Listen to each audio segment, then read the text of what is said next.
Hey everybody, been a while, been busy. I've actually taken the week off of work here. You can see we've been cutting some hay down here at the farm. Got a little bit cut the other day. I was actually up here measuring the wheels on this hay rake. One of them's got a bunch of tines missing there on the back. And my father-in-law is just gonna order a new wheel for it because it's warped anyway.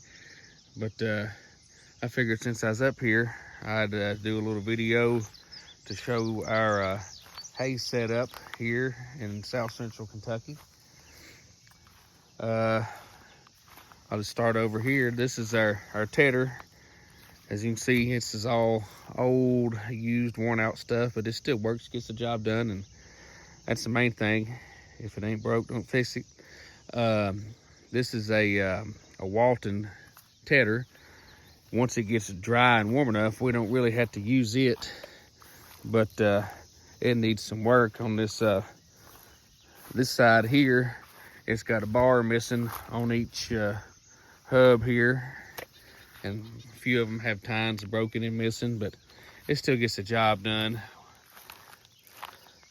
It binds up a little bit when you try to fold up this wing. Something's binding in here and that U-joint, but we got everything, pulled it out of the weeds and greased it all up, and it did its job here this past week. This is the hay rake here. It's a Tenuti RCS 10. It's got some wear and tear on it, as you can tell, but it's done its job too. But he's ordering wheels for it. He's trying to find these adjustment bars for it here, but he can't find them in the parts list. This one over here has had a weld on it that's about to break, and something's sticking in it. He can't get it quite adjusted right, and this tire keeps on going flat on it, so we're either going to have to get a valve stem in it or throw an inner tube in it, or just find us another used tire to stick on there. But we rolled, I think he cut Saturday and he let it cure for 2 days. And then we tethered it, and he cut it and then tethered it, and then we let it cure a little bit, and then he raked it up, and then that same day he rolled it, and just in this little area around here, and then just a little bit on the other side of the house. I think he got 17 rolls. I don't know how many acres it'd be, somewhere between 5 and 10. Overall, between my land and my wife's and his, there's a total of 90 acres. And I'd say about 50 or 60 of it or more is, pasture land, hay land. So I'd say we're doing 50, 60 acres of hay. So I think last year he got about 134 rolls off of the first cutting. So hopefully we'll do good this year. He didn't fertilize this year because it costs so much. He does it usually about every other year. But we'll head over here to the barn and I'll show you our tractor and our mower and everything.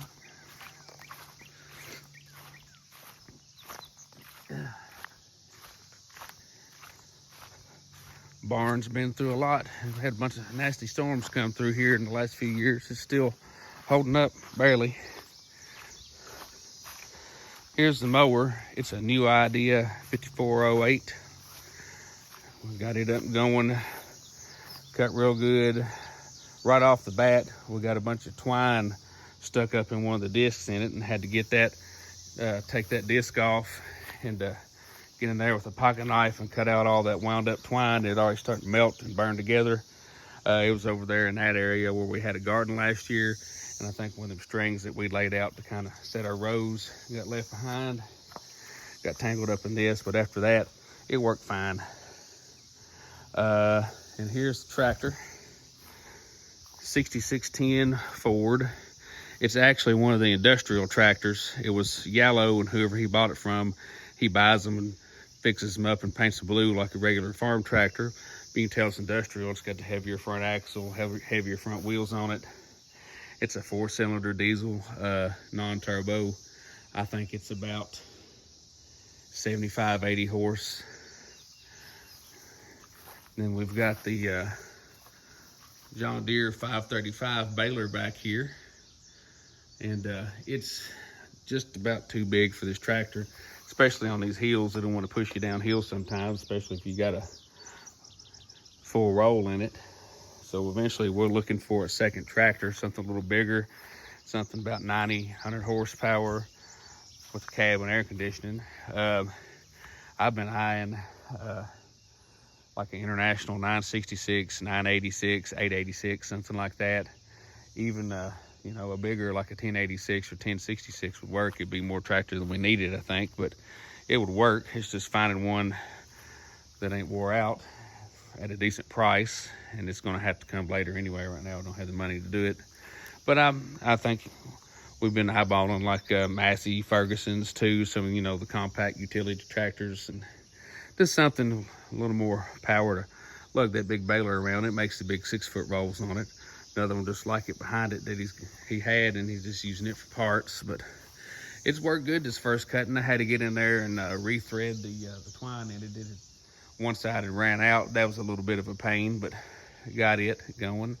That universal shaft where you hook it up to the tractor, it's got this big old heavy knuckle counterweight whatever on the front of it, and trying to slide that thing on the shaft and get it popped in at the same time. Before you figure out what you're doing, you bust your knuckles a few times. But the tractor holds its own pretty good for as big as the baler is, and we're just waiting on it to dry up. It just rained not too long ago, and it's supposed to rain again here in a few hours. So I'd say it'll be a few days before everything dries out before we cut again. Make sure it's going to be dry for a few days. But I know they said here in Kentucky the weather's not going to be as hot in June as you normally expect it to be. It's going to stay more in the 70s and lower 80s, when usually it's so hot and muggy you can't stand it. So we may end up having to use that tedder anyway if it doesn't dry out enough. But I haven't been doing anything much in the shop. Wagon's still sitting. I did have somebody give me a free open drive line Dynaflow transmission out of a 62 Buick that I'll stick it with that nut head, might do something. But I took the Buick to the car wash earlier, and if it doesn't rain tomorrow, we'll go down to Cave City Cars and Coffee in the morning for a little bit.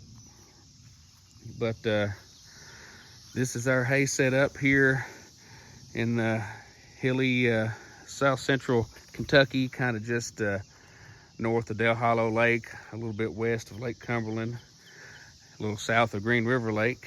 I love it down here. Beautiful country. We'll be cutting some more hay once everything dries out, and hopefully I'll have some more videos up at the shop here in a little bit. You can see the big sinkhole over there that just popped up right there. That thing is probably deep enough to lose that little Honda Civic in down there and not see the bumper sticking out.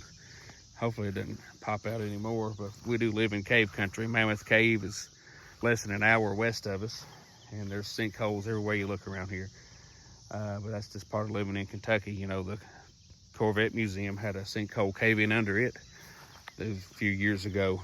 You can still see it. They've got a little view window where you can look through the floor and see down to the bottom. It's wild. But thanks for listening to me ramble about cutting hay, showing our equipment. If you have any advice or any recommendations for tractors or equipment, or just want to talk about cutting hay, do it in the comments. And again, thanks for watching, and we will talk to you guys later.